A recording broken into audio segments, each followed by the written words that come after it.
Во тек е првата фаза од комплетната реконструкција на Битолската клиничка болница, во која се врши замена на прозорците, замена на кровната конструкција и подготовка на градежните активности за нова термоенергетска фасада која ќе биде завршена до крајот на октомври.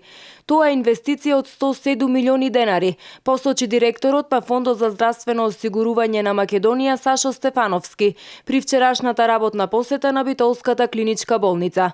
Тој истакна дека во втората фаза од реконструкцијата на болницата предвидени се внатрешните објекти, амбулантите, а ќе бидат изградени 4 нови операциони сали и 2 нови лифтови. Втората фаза предвидува комплетно реконструирање на внатрешните капацитети на болницата, на амбулантите, на одделенијата, на операционите сали. 4 операциони сали ќе бидат комплетно реконструирани, ќе бидат практично изградени нови.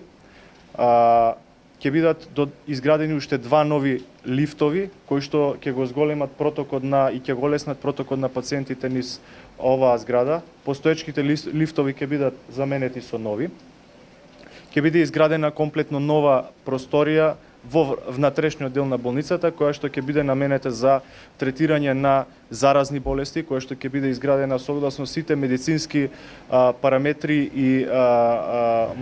и моментални светски теркови за градба на вакви простории со негативен притисок и така натаму. Директорот Стефановски исто така истакна дека еден од столбовите на кој се потпира политиката на владата на Република Македонија во здравството е инвестиција во нова опрема и нова дијагностика. Во оваа клиничка болница изминатите години се вложени повеќе од 6 милиони евра во нова опрема, која што значително го подобри дијагностицирањето на болестите и секако и лекувањето.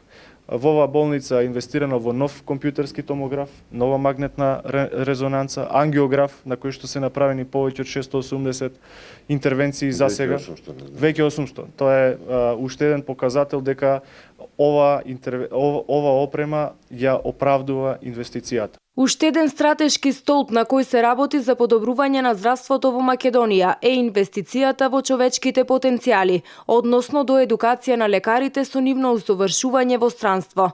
Стефановски додаде дека исто така се инвестира и во подобрување на организацијата во делот на функционирањето на здравствените установи и финансиско стабилизирање на истите. Инаку со комплетната реконструкција на Битолската клиничка болница значително ќе се подобрат условите за работа на персоналот, како и услугите што ќе може да ги добијат пациентите.